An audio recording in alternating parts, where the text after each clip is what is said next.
Hey guys, in this video I'll be doing some testing on my first Baren prototypes, and in addition to that I'll be comparing them to the Murasaki and disc Baren.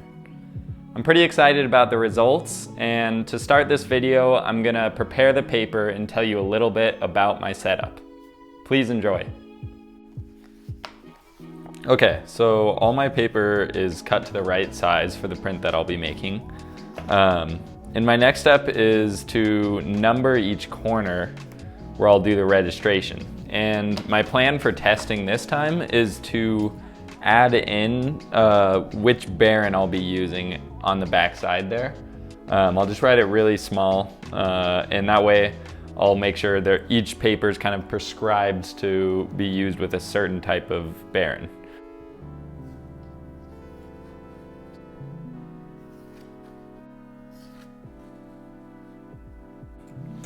I have to acknowledge that this experiment is a little bit strange because Barens are typically designed or made for very specific applications. So for example, some Barens are very fine and they're good for up close line work, whereas other Barens are very rough and have a harsh texture that can really work well on a wide color area where you need a lot of pressure.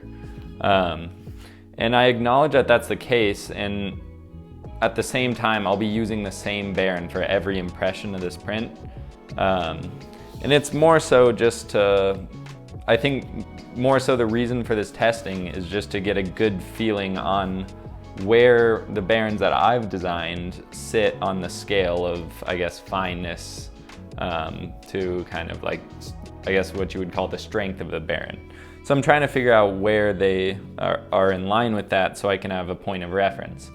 Of course, also qualitatively, I'll be kind of observing how well they perform and just how it generally feels compared to the other Barens.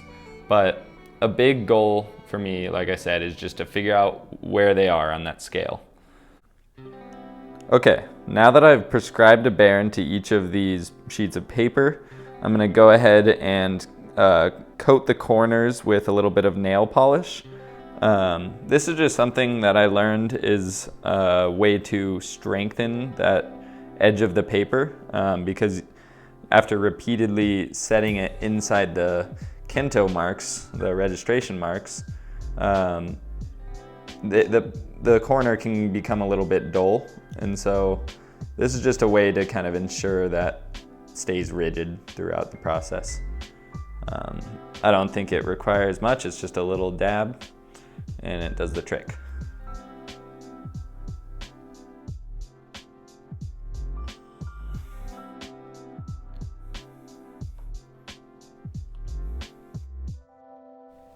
Once the paper was moistened and all ready to go, of course it was time to start and get into the printing. Like I mentioned earlier, I'm just applying a different Baren to each sheet of paper and very carefully recording which ones I applied it to. This allowed me to really compare the feel and also the results of that printing. And I learned a lot in this process. For one, I think the disc Baren, I guess I didn't realize how soft of a Baren it is. I think having the direct comparison to both the Murasaki and my own Barens gave me a realization of really how difficult it is to do color areas and how much pressure I have to apply. So that was something interesting. And I will say there could be some wear on the bottom of my disc Baren, but regardless, it's kind of in a different category for sure. Also, the Murasaki Baren definitely continued to impress me. It's pretty incredible how well it can print color areas, and it still feels like you're not applying that much pressure. It's pretty cool. And finally, of course, my prototypes. How did they do? Overall, I will say that I was pretty happy with them, and to be honest, the results of the printing results, the actual appearance of the impressions was very good. I think they looked, at least in this print, they looked nearly identical to the Murasaki impressions. I think there was a few things with the feel that I didn't love. For example, it feels, while you're rubbing, it feels a little bit dry or scratchy, I would describe it. And I think this could have to do with both the material type, right now they're nylon, and also the geometry of my bump features on the bottom. But I think that's something I can definitely explore in the next prototype and definitely will do. Another thing that surprised me was that the 605 Baren, which is the Baren with less bump features, it's a more aggressive Baren, actually worked pretty well. And I thought that it would be maybe too few bumps on the bottom, but it actually, to my surprise, worked very well. So that was great news. And I think I got a very good idea of where these Barens sit compared to the Murasaki and the disc Baren in terms of fineness. So that's super valuable, and I think I can now characterize the 3 levels of Barens that I want to prototype next time. It just flew by there, but I tried a few different strategies. I even tried a different backing sheet, just experimenting with some materials laying around in my house. And it's kind of a side quest, but that's something I might want to look into in the future.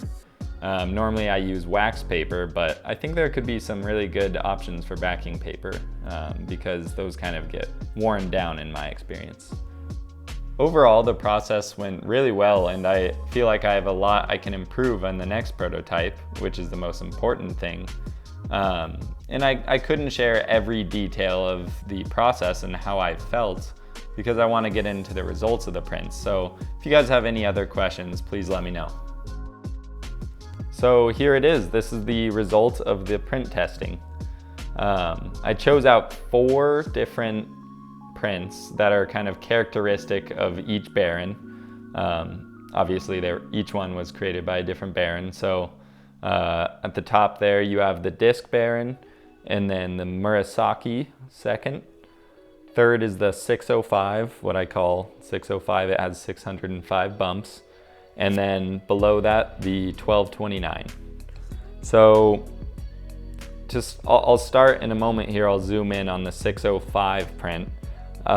When I started using it, I was applying a lot of pressure, and this resulted in some kind of random striations in that print you can see in the water there. So that's something I learned quickly, is I didn't need as much pressure, which makes sense. And another thing I learned was the 1229 performed great for key lines. So this is the disc Baren right there that I did the key lines with, and this is the 1229. You might have to rewind, but you can see that on the 1229 there are no faded areas of black, and to be honest, from here out I'll be using that Baren to do my key lines because they just came out a lot better with less effort.